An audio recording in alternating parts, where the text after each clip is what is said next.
varios días enfermo de ti, adéntrame. Cuéntame qué ha sido de ti. Extrañame, te extraño a ti.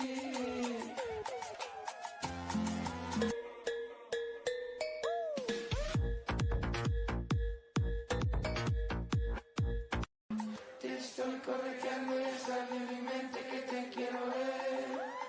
Ya van varios días enfermo de ti, adéntrame.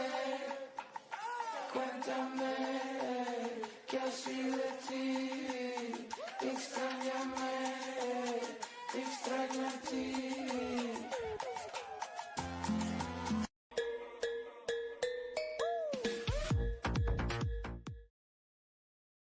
When a manipulator sets out to destroy someone's credibility, they rarely rely on facts. Facts are dangerous to those hiding a truth. Facts leave a paper trail. Facts can be cross-examined in open court. Instead, they construct a psychological trap. They launch whisper campaigns behind closed doors. They manufacture private rumors, cut off routine communication channels, and engineer administrative friction. But their real objective is never just spreading falsehoods. They are fishing for an explosive emotional reaction. They want the target to lose composure, raise their voice, or push back in visible anger. Why?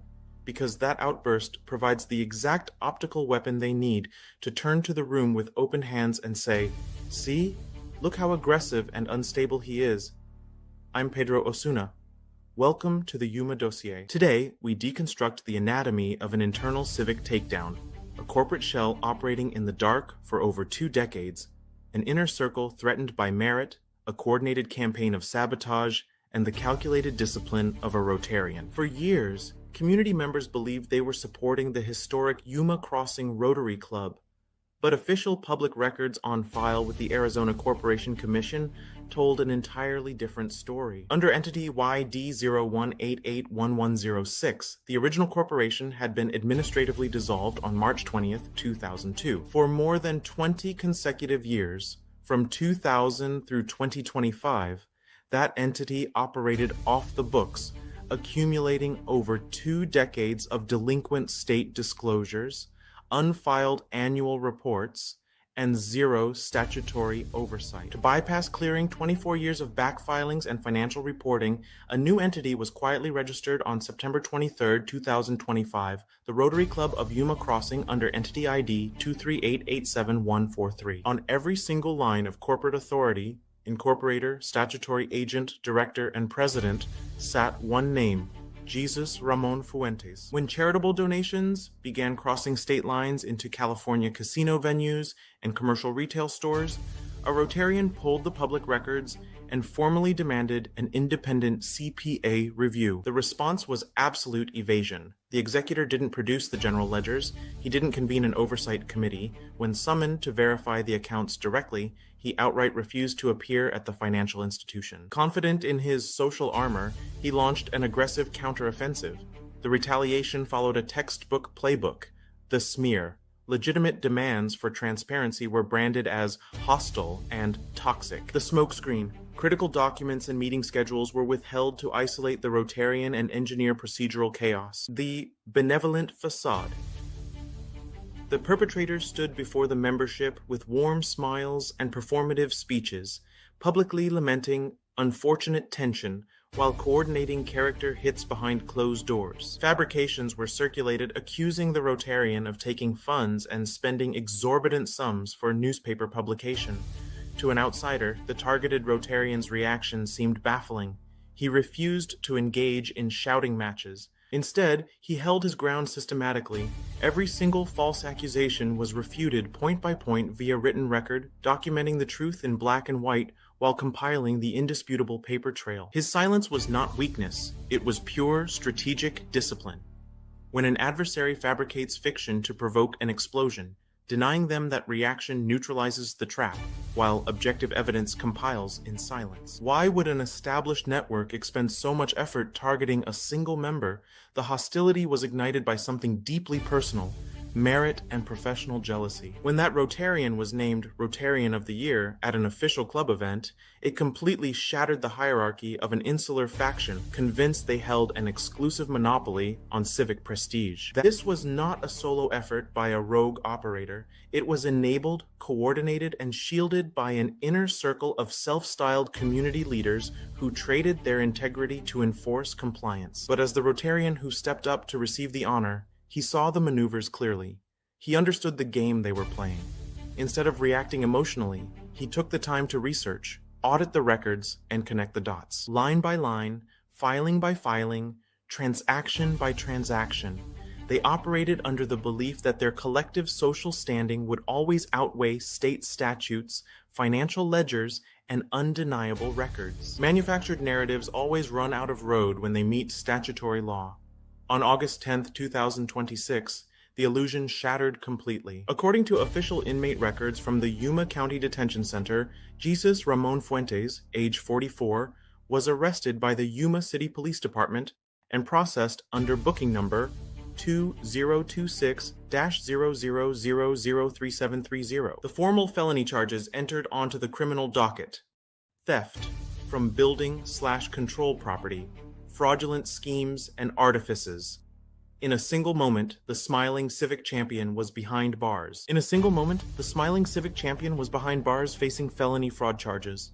Rumors cannot rewrite bank statements. Whisper campaigns cannot overwrite corporate filings. The paper trail doesn't lie. The manufactured stories evaporated, and the quiet strategy of letting the evidence speak stood completely vindicated. When the arrest went public, an immediate question echoed across the community. What happened to all those who supported the executor, convinced of their own entitlement, and claiming they possessed the whole truth? They didn't issue public corrections.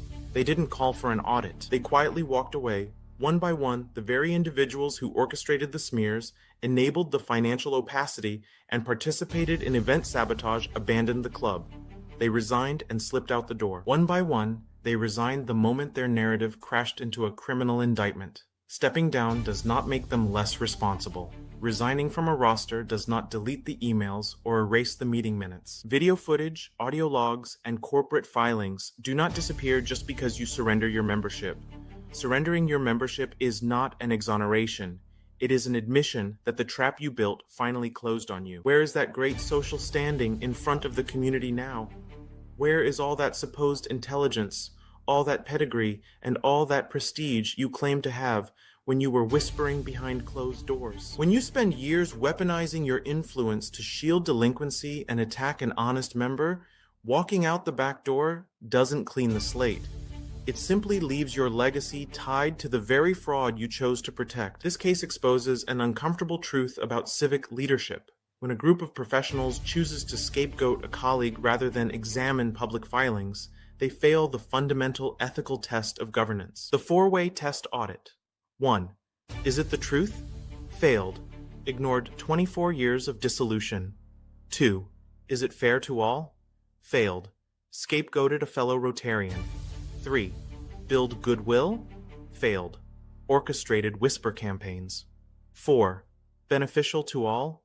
Failed. You cannot recite ethical slogans from a banner while enabling retaliation against a member demanding accounting. Integrity is not measured by the warmth of a handshake.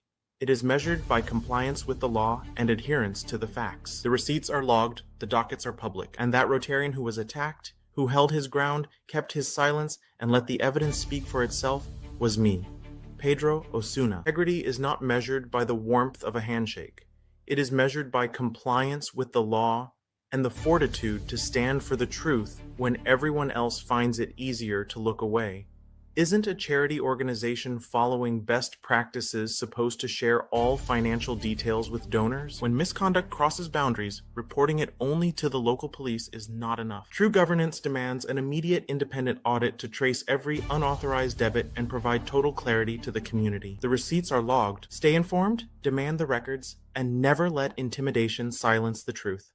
We will see you on the next episode of the Yuma Dossier. Fundamental question.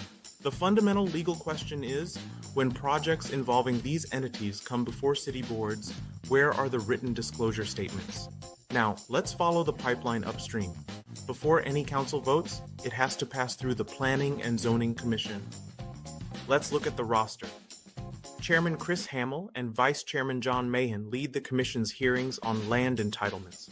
Commissioners Carolyn McKelvey-Maloof and Chelsea Maloof-Craig represent prominent multi-generational family land, agricultural, and commercial interests. Commissioners Lorraine Arney, Jorge Gonzalez, and Luis Cuevas complete the voting quorum.